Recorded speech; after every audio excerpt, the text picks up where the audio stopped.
माझी आई म्हणजे तर मायेचा विशाल सागरच होता. मला लहानपणी नगरातील सर्वजण वसुसेन म्हणत.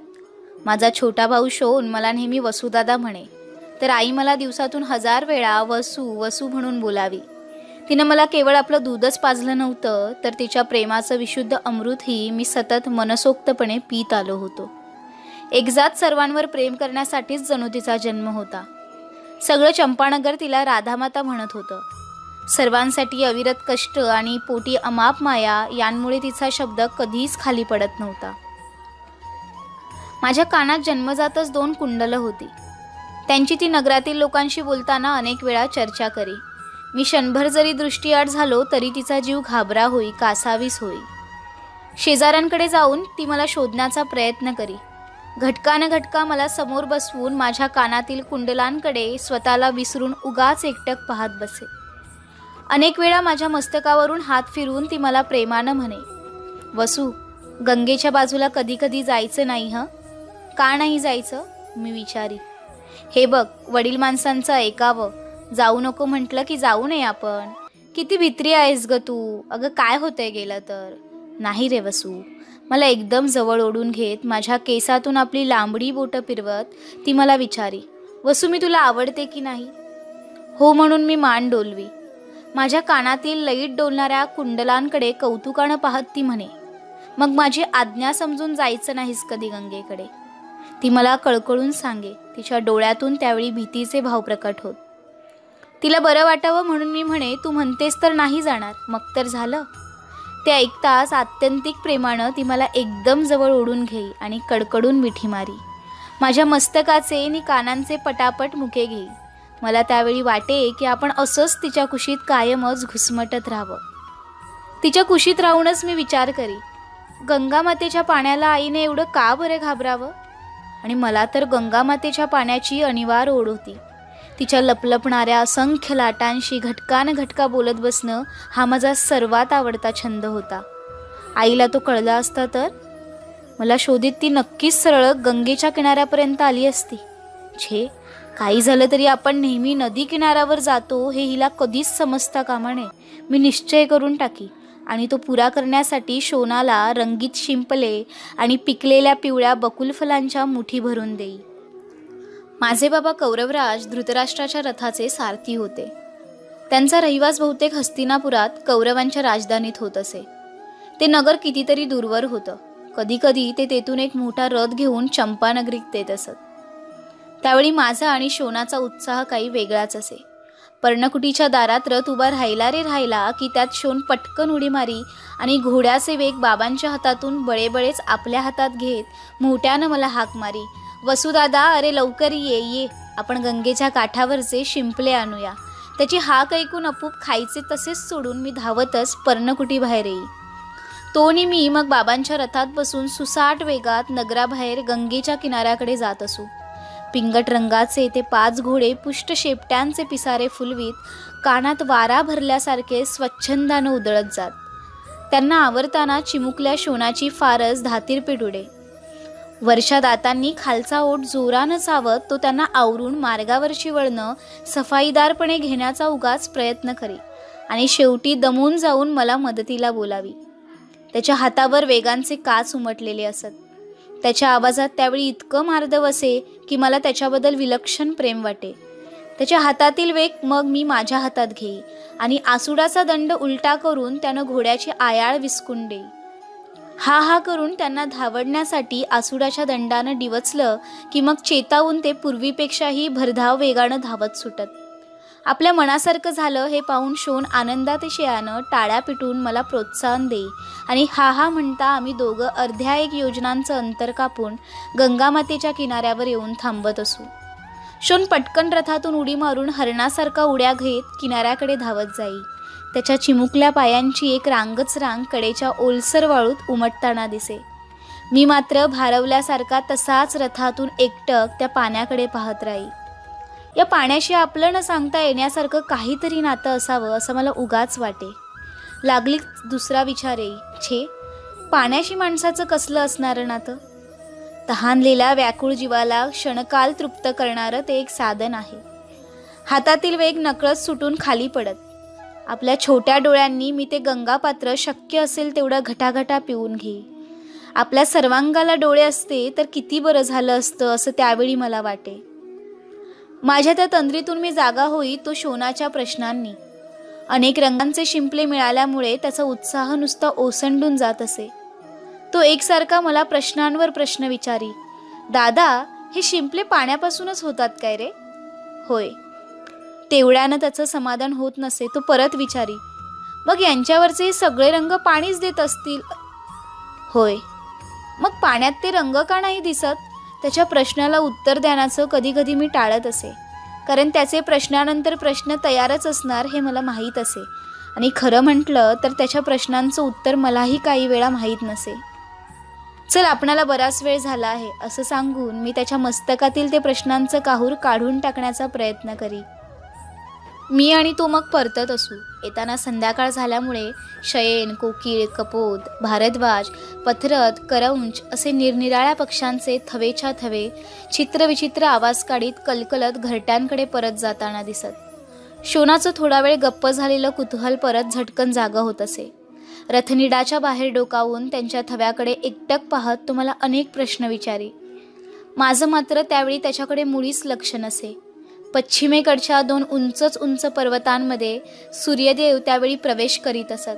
दिवसभर अविश्रांत धावूनही त्यांच्या रथाचे घोडे जरासुद्धा दमलेले नसत. ते 2 पर्वत त्यांच्या वाड्याच्या भव्य महाद्वारावरील 2 द्वारपालासारखे मला वाटत. त्या तेजपुंज बिंबाकडे पाहिलं की मला एक प्रकारची आगळीच हुरहुर वाटू लागे. आता क्षणार्धात ते तेज आपल्या दृष्टीआड होणार या जाणीवेनं तर वियोगाची एक प्रचंड लाट उगाच माझ्या नसानसांतून उपटून जाई. मी एकटक त्या बिंबाकडे पाही. शोन मला गदागदा हलवून आकाशातून रोरावत जाणाऱ्या गरुड पक्ष्यांचा थवा दाखवी. मी क्षणभर त्या धिप्प आणि राकट पक्ष्यांकडे पाही. इतर सगळ्या पक्ष्यांपेक्षा ते खूपच उंचावरून भिरभिरत जात असत. शोन विचारी, दादा, कोणते रे हे पक्षी? गरुड, सगळ्या पक्ष्यांचे राजे. दादा, तू जाशील का रे त्या गरुडांसारख्या खूप खूप उंच? तो उगाच काहीतरी विचारी. वेड्या, उंच जायला मी काय पक्षी आहे? नसशील मग मगाशी एवढ्या मोठ्यानं धावणारे घोडे कसे काय आवरलेस? बरं बाबा, मी जाईन त्या गरुडासारखा उंच उंच, इतका उंच की तुला कधीच दिसणार नाही. मग तर झालं. त्या उत्तरानं त्याचं समाधान होई. माझ्याबद्दलच्या आदराचा एक भाबडा भाव त्याच्या डोळ्यात स्पष्ट चमकू लागे. मी परत पश्चिम क्षितिजाकडे पाही आणि शेवटी मीच त्याला एक प्रश्न विचारी. शोना, ते सूर्यबिंब पाहिलंस काय? काय वाटतं तुला त्या बिंबाकडे पाहिल्यावर? मला वाटे तो क्षणभर बारकाईनं त्या बिंबाकडे पाहिल आणि मला जसं वाटतं तसंच वाटते असंच, पण जरा वेगळ्या शब्दात सांगेल. पण तो सूर्यदेवाकडे पाहू लागला की त्याचे चिमुकले डोळे त्या तेजानं एकदम मिटत आणि थोड्या वेळानं माझ्या कानांकडे डोळे चोळीत पाहत तो झटकन म्हणे, तुझ्या चेहऱ्यासारखं वाटतंय ते. मी माझ्या कानांना हात लावी 2 मानसल कुंडलं हाताला लागत. माझ्या जन्मापासूनच ती होती म्हणे. शोनाची तक्रार सुरू होई. आईची तुझ्यावरच जास्त माया आहे बघ, म्हणूनच तिनं तुला तेवढी कुंडलं दिली आहेत. मला कुठं आहेत ती कुंडलं? त्याच्या त्या उद्गारांनी मी क्षणभर विचारात पडे. परत एकदा पश्चिमेकडच्या डोळ्याआड होऊ पाहणाऱ्या त्या तेजस्वी बिंबाकडे मी बारकाईने एकटक पाही. माझ्या छोट्या मनात भावनांचे हल्लकल्लोळ माजत. एका हातानं घोड्यांचे वेग आवरीत शोनाची दृष्टी चुकून दृष्टीआड होणाऱ्या त्या तेजाला मी दुसऱ्या हाताला निरोप देई. मनात एक वेगळ्याच प्रकारची हुरहुर लागे. आपल्या जवळचं काहीतरी आता दूर दूर जात आहे असे वाटत. आवेगानं मी हातातील आसुडाचा एक जबरदस्त फटकारा घोड्यांच्या पाठीवर ओढी. आपले खूर झाडीत मार्गावरची धूळ उडवीत ते खिंकाळत वायुवेगानं धावू लागत. जवळ बसलेला शोन, धावणारे घोडे, मागं पडणारे अशोक, ताल, किंशोक, मधुक, पाटल, तमाल, कदंब, शाल, सांत्वन यांचे उंच उंच गर्द पानाळीचे वृक्ष यांपैकी कशाचंच मला भान नसे. केवळ समोरचा सरपटत मागं जाणारा मार्ग आणि त्यावरची वळणं तेवढीच दिसत. माझ्या मनात एक विचार तरळून जाई. मागं पडणाऱ्या या मार्गाबरोबरच मी प्रकाशाच्या साम्राज्यातून कुठंतरी अंधाराच्या भयान समुद्राकडे जातो आहे. आता रात्रीच्या 12 घटका अशाच एकाकीपणात जाणार असं वाटे. पर्णकुटीत आल्याबरोबर शोन आपल्याकडील रंगीबेरंगी शिंपल्यांची कमाई मोठ्या उत्साहानं आईला दाखवी. त्याचं कौतुक करीत आई मला विचारी, वसू, तू रे काय आणलंस? प्रथम मी गोंधळून जाई, काय उत्तर द्यावं ते मला चटकन समजत नसे, कारण मी काहीच आणलेले नसे. कसं तरी स्वतःला सावरून मी म्हणत असे, मी शोनाला परत आणलंय हेच मोठं समज. आई, अगं हा तिथंच बसला असता रात्रभर शिंपले गोळा करीत. हो हो, तर तू आणलंस काय रे मला? मीच आणलंय ग याला परत, नाहीतर हाच तिथं बसला असता सकाळपर्यंत त्या सूर्यबिंबाची वाट बघत. शोन मान वेळावून आपली बाजू मांडली. आई माझ्याकडे बारकाईनं पाहू लागे. माझ्या चेहऱ्याकडे तिने इतकं निरखून का पाहावं तेच मला समजत नसे. मी तेथून सरळ बाहेर येई. आमच्या पर्णकुटीत बाबांनी आणलेली अनेक प्रकारांची, अनेक आकारांची धनुष्य होती. का कुणास ठाऊक, पण जेव्हा मी पहिल्या प्रथम त्यातील एक धनुष्य पाहिलं तेव्हा त्याबद्दल मला वाटलेलं आकर्षण विलक्षण होतं.